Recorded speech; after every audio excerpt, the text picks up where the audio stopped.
이번 강의에서는 파동과 입자 사이의 상호작용에 대한 Quasi-Linear Theory, 근사 선형 이론에 대해서 공부를 하겠습니다.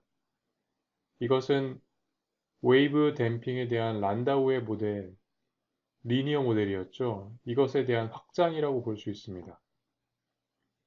플라즈마 안에서는 파동에 의한 전기장과 입자들이 서로 상호작용하면서 에너지를 교환할 수 있습니다. 그것을 블라소프 비선형성이라고 합니다. 또는 유체 불안정 모드들 사이에도 서로 상호작용이 발생하면서 에너지가 교환될 수 있습니다. 이 강의에서는 블라소프 비선형성에 대해서 자세히 살펴보도록 하겠습니다. 이 강의가 끝날 무렵이 되면 파동이 댐핑될 경우 공진 입자, 즉 웨이브의 페이즈 벨로시티와 입자의 속도가 비슷한 그러한 입자들의 운동 에너지는 증가하고 그와 동시에 파동에 수반되는 전기장 에너지는 감소하고 또한 비공진 입자들의 운동 에너지도 감소한다는 것을 알게 될 겁니다. 여기 있는 이 그림은 우리가 알고자 하는 현상을 도식화한 것인데요.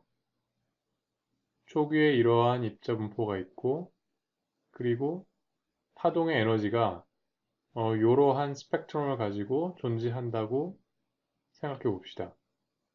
이때 파동 에너지의 스펙트럼을 웨이브 넘버 공간으로 나타냈습니다. 즉, 특정한 웨이브 넘버부터 어떤 웨이브 넘버까지만 에너지가 존재하고 그 바깥에는 존재하지 않는 그러한 상황을 상상한 거예요. 만약에 이 웨이브의 에너지가 입자로 전달이 될 수 있다면 시간이 지난 후에 입자의 속도 분포는 이런 식으로 바뀔 수 있겠죠. 웨이브 에너지를 흡수한 입자들이 요 근처에서 발생한다고 하면은 그 근처에서 에너지가 높은 입자들이 이렇게 더 증가할 겁니다. 그러면서 에너지 보존 법칙에 의해서 웨이브의 에너지는 이런 식으로 감소를 해야겠죠. 선형 이론에서는 평형 상태에서의 값과 거기서 벗어난 퍼터베이션 요 두 개만 생각을 했는데요. 쿼지 리니어 티오리에서는 평형 상태의 값, 그것보다 작은 변화, 그보다 더 작은 변화 등등 더 하이 오더 텀까지 고려를 해야 합니다. 전기장에 대해서도 마찬가지고요. 논의를 최대한 간략화하기 위해서 1차원으로 문제를 제안하고 그리고 전자의 속도 분포 함수의 변화만을 고려합시다. 아이온의 속도 분포 함수도 변할 수 있지만 그 변화가 전자에 비해서 훨씬 작다고 가정을 하는 겁니다. 속도 분포 함수 그리고 전기장 등 주요 변수를 여러 오도로 나누어서 표현을 했는데요. 여기 F0, F1, F2 이런 것이 무슨 뜻이냐면 여기 서브스크립트가 커질수록 그것에 해당하는 물리량이 급격히 작아진다는 뜻입니다. 즉 n번째 속도 분포 함수는 아주 작은 양 입실론의 m승 이런 식으로 크기가 정해집니다. 그러니까 F0는 오더가 1이라는 거죠. 그것은 상대적인 겁니다. F1은 오더가 입실론이고 F2는 오더가 입실론 제곱이고 등등 F라는 함수를 특정한 위치를 중심으로 테일러 전개를 했을 때 그 각 항들의 오더라고 생각하셔도 됩니다. 전기장에 대해서도 마찬가지로 이렇게 전개를 하였습니다. 그런데 이때 제로 오더 텀은 없죠. 그 이유는 평형 상태에서 전기장이 존재하지 않는다고 가정했기 때문입니다. 블라소프 이퀘이션의 각 텀을 살펴봅시다. 여기 첫 번째 텀은 그대로 속도 분포 함수의 모든 오더가 다 들어가 있고요. 그리고 두 번째 항, 컨벡션 항인데요. 여기서는 F0, 그 항이 빠져 있습니다. 그 이유는 이러한 가정 때문인데요. 즉, 평형 상태에서의 속도 분포 함수는 공간적으로 유니폼하다. 이렇게 가정을 한 겁니다. 그래서 공간에 대한 미분이 이렇게 0인 거죠. 그리고 전자가 받는 힘에 해당하는 이 텀은 아까 얘기한 대로 E0, 그것이 빠져 있습니다. 자, 그럼 입실론에 대해서 first order term들만 모아봅시다. 여기에 있고요. partial f1 by partial t, 그리고 여기 두 번째 항에서는 v 곱하기 partial f1 by partial x, 그리고 여기 세 번째 항에서는 E1 곱하기 partial f0 by partial v, 이렇게 되겠죠. 요거는 예전에 보았던 linearized and philosophy equation입니다. first order term들을 제외한 나머지들은 원래 식에서 이 이퀘이션을 빼면 되겠죠. 그래서 남는 것들을 정리하면 여기 아래와 같습니다. 이렇게. 그리고 나서 공간적인 평균을 취할 텐데요. 그것은 바로 이런 의미입니다. 즉, 공간에 대해서 적분을 하고 우리가 고려하는 플라즈마 시스템의 크기로 이렇게 나누어 주는 겁니다. 그런데 이때 우리가 어떤 가정을 할 거냐면 퍼스트 오더 이상의 텀들, 즉 m이 1, 2, 3, 4 이렇게 1보다 크거나 같은 텀들은 공간적인 평균을 했을 때 0이 된다는 것입니다. 즉, 그러한 텀들은 공간에 대해서 랜덤하게 플럭추에이션 하고 있다. 이렇게 가정했다고 볼 수 있습니다. 그러면 퍼스트 오더 텀을 제외하고 남는 것들에 대해서 공간적인 평균을 취하면 요 첫 번째 항에서는 F2, F3 뭐 그런 것들이 전부 다 사라지겠죠. F0만 남을 겁니다. 그리고 두 번째 항은 모두 다 사라집니다. 왜냐하면 F2, 뭐 F3 뭐 이런 것들만 있잖아요. 그래서 공간 평균했을 때 이 두 번째 항은 모두 다 사라집니다. 세 번째 항은 어떤 것들이 살아남을까요? 예를 들면 E2 곱하기 F0, 이 텀은 살아남을까요? 사라지겠죠. 왜냐하면 E2가 공간 평균이 되면 사라진다고 했으니까. 여기서 아까도 얘기했지만 F0는 공간에 대해서 유니폼하니까 공간 평균할 때 이것은 상수로 볼 수 있습니다. 그렇다면 E2F1은 어떨까요? 그것은 공간 평균했을 때 아마도 살아남을 겁니다. 왜냐하면 E2와 F1은 서로 독립변수이기 때문에 서로 곱해서 사라지지 않을 확률이 있습니다. 그래서 그러한 텀들은 버리지 말고 잘 킵해야겠죠. 여기 네 번째 항에서는 E1, F1 이것을 곱한 것이 아마도 살아남을 것입니다.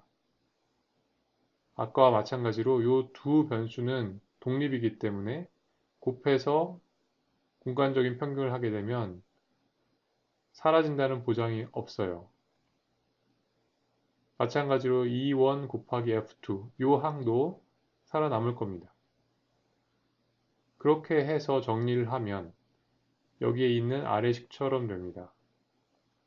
그런데 우리가 세컨 오더 이상의 텀들, 즉 E2F1, E1F2 이런 텀들은 세컨 오더 텀에 비해서 훨씬 더 작다고 가정을 해서 다 버릴 겁니다. 그러면은 여기 E1, F1 이것을 공간 평균한 요 양만 남겠죠.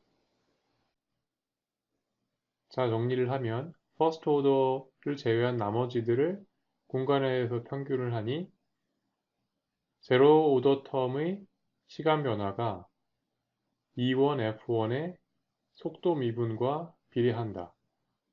뭐 그런 관계를 찾았습니다. 이때 E1, F1은 엡실론 스퀘어 오더, 즉 세컨 오더 텀인 거죠. 즉 F0의 시간적인 변화는 세컨 오더입니다. F0 자체는 제로 오더이지만 E1 곱하기 F1의 공간적인 평균을 살펴보기 위해서 이 각각을 푸리에 트랜스폼을 해서 표현을 하였습니다. E1은 여기 스퀘어 브래킷 안에 절반에 해당하는 요것으로 표현이 됐고요. F1은 또 나머지 절반으로 표현이 됐습니다. 안을 들여다보면 공간에 대해서는 웨이브 넘버로 이런 식으로 표현을 했고요. 그리고 그 앞에 있는 개수가 시간에 대해서 변할 수 있는 것을 명시적으로 표기를 하였습니다. 푸리에 트랜스폼의 개수인 E1 틸다와 F1 틸다는 위치에 대한 의존성이었기 때문에 두 번째 줄처럼 적분 변수의 순서를 바꿀 수가 있습니다.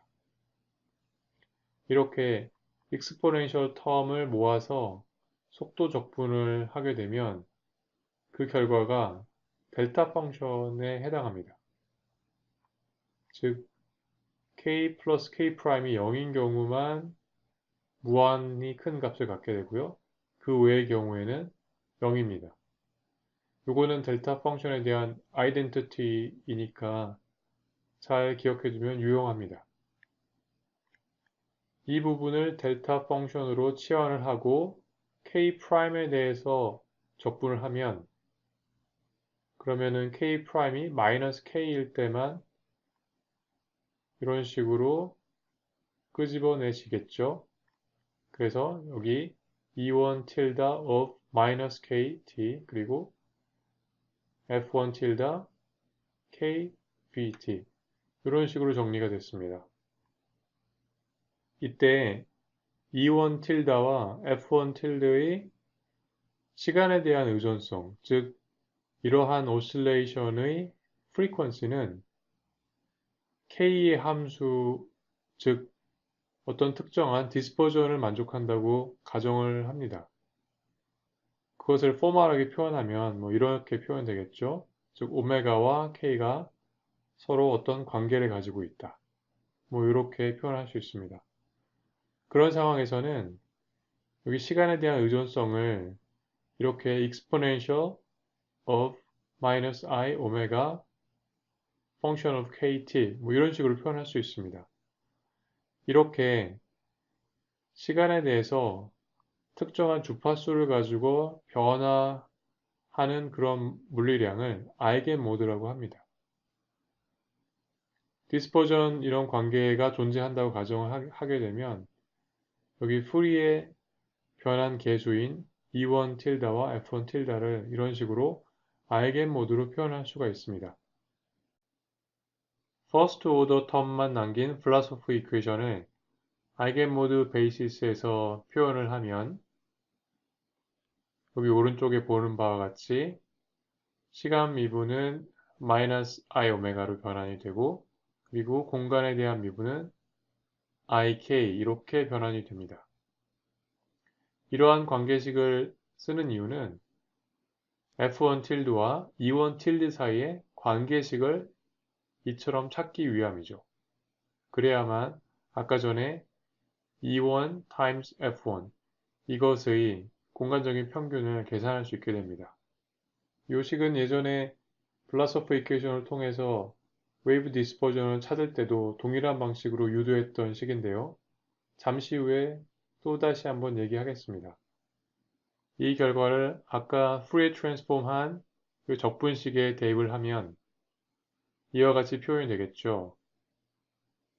다소 복잡하지만 일단은 그대로 두겠습니다. 다음으로 넘어가기 전에 예전에 우리가 구했었던 electrostatic wave에 대한 dispersion relation을 다시 한번 살펴봅시다.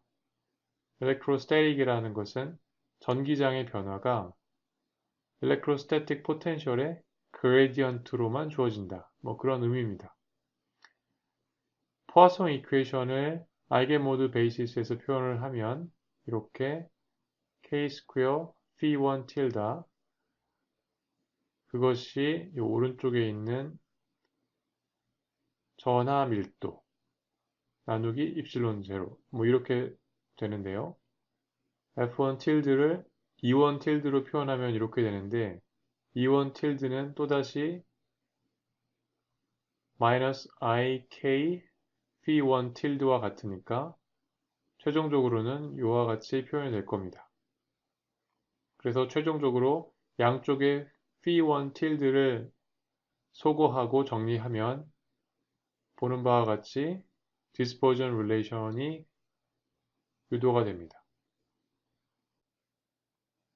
지금까지 세컨 오더 항인 E1, F1 프로덕트를 푸리에 공간에서 표현을 했는데요. 그 적분을 제대로 수행하기 위해서는 적분 안에 들어있는 함수들의 수학적인 특징을 살펴봐야 됩니다. 그것을 위해서 여기 E1 이것을 푸리에 트랜스폼으로 한번 표현해 봅시다. 이와 같이 되겠죠? 그런데 E1은 물리적인 전기장의 변화를 가리키는 양이기 때문에 실수예요. 따라서 여기에 컴플렉스 컨주게이트를 취해도 그 값이 바뀌지 않겠죠. 자, 여기다가 컴플렉스 컨주게이트를 취하면 E tilde 1은 E tilde 1 스타, 여기 컴플렉스 컨주게이트를 뜻하는 기호입니다. 스타가. 그리고 여기 익스포넨셜 함수 안에 있는 파라미터들은 이와 같이 ikx가 -ikx로 바뀌고 -i 오메가 t가 플러스 i 오메가 스타 t 이렇게 바뀝니다. 오메가는 일반적으로 복소수이기 때문에 이런 식으로 스타 기호를 빠뜨리지 않고 추가해 줘야겠죠. 또한 적분 변수 k는 -k로 변수 변환을 해도 적분이 바뀌지가 않습니다. 따라서 k 대신에 -k를 넣은 이러한 표현식과 이 앞의 식은 같아야겠죠. 오른쪽에 첫 번째 식과 제일 마지막 식을 비교를 하면 E1 tilde와 그리고 오메가의 패리티를 알 수 있습니다. E1 tilde와 E1 tilde의 컴플렉스 컨주거 사이에 이러한 관계가 있고요. 그리고 오메가에 대해서도 유사한 관계가 있습니다. 여기서 K의 부호를 바꿔서 쓰면은 이 오른쪽과 같이도 그 관계를 표현할 수 있습니다. 또한 오메가에 대해서는 좀 더 상세히 살펴볼 수가 있는데 오메가가 일반적으로 복소수라고 했습니다. 오메가 마이너스 K는 위에 있는 결과를 가지고 오면 이렇게 마이너스 오메가 스타 K이고요. 즉 오메가 K의 컴플렉스 컨주게이트인 거죠. 그래서 오른쪽에 그것을 그대로 썼습니다. 오메가를 실수부와 허수부로 나눈 다음에 컴플렉스 컨주게이트를 취하면 이렇게 밑에 있는 식과 같이 되겠죠. 마이너스 오메가 R 플러스 I 오메가 I 왼쪽에 있는 오메가 of 마이너스 K를 실수와 허수로 나누어서 표현하면 이렇게 됩니다. 그래서 왼쪽과 오른쪽을 비교하면 오메가 R과 오메가 I의 패리티를 확인할 수 있습니다. 즉 오메가 R, 오메가의 실수분은 odd 펑션이고요. 허수분은 even 펑션입니다. 아까 찾은 E1, F1의 공간적인 평균 요식을 살펴보면 그 안에는 E1 tilde of minus K 곱하기 E1 tilde of K 이런 표현식이 있는데요.